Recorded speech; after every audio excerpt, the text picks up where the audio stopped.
देखिए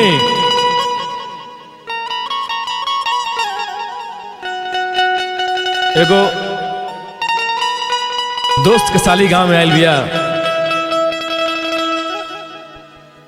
तो एगो दोस्त के दोस्त कहता अपना दोस्तवा से जगह साली आयल बिया गाँव में तो साली तो बड़ा एकदम रसदार बड़ी उनका साली के बारे में इतना बखान करता है गाना के माध्यम से।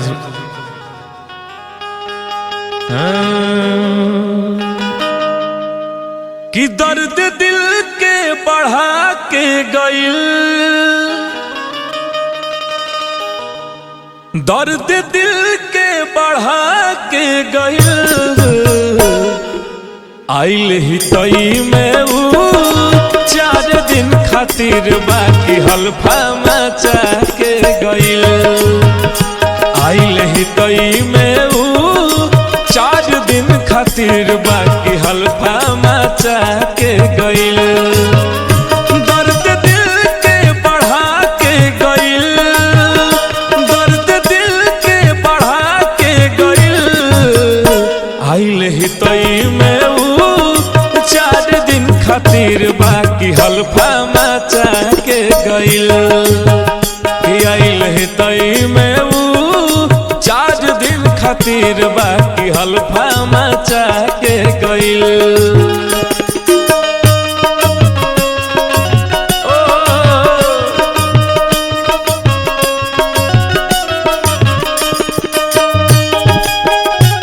क्या बात है।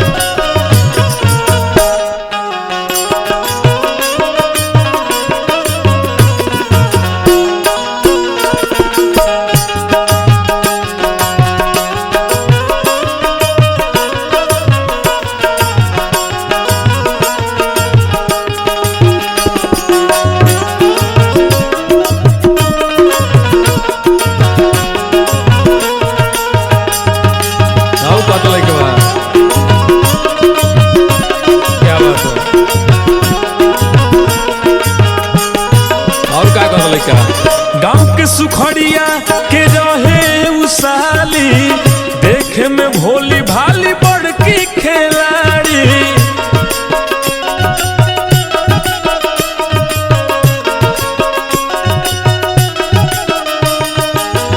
गांव के सुखड़िया के रहे उसाली, देखे में भोली भाली बड़की खिलाड़ी,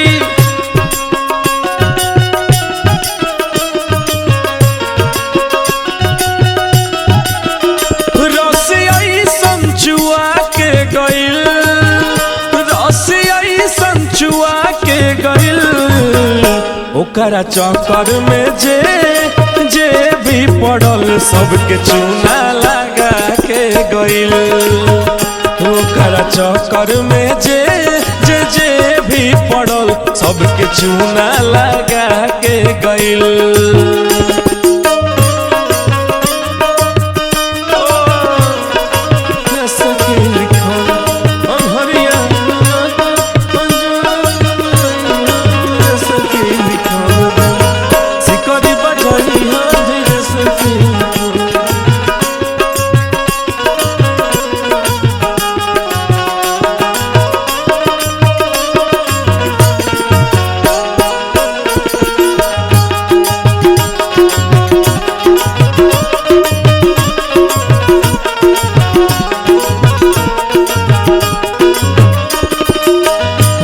हती आइल एक दिन हमारा घरे, हंसी हंसी बात हमसे लगली ऊ करे,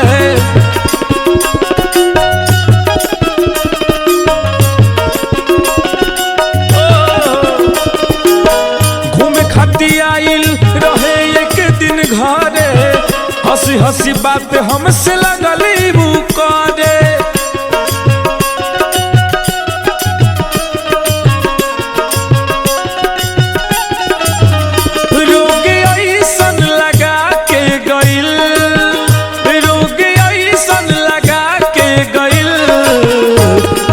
कैबो ना कैलस उ 4 दिन में पूरा टोला हिला के गइल, आइल ही तई में ऊ 4 दिन खातिर बाकी हल्फा मचा के गइल।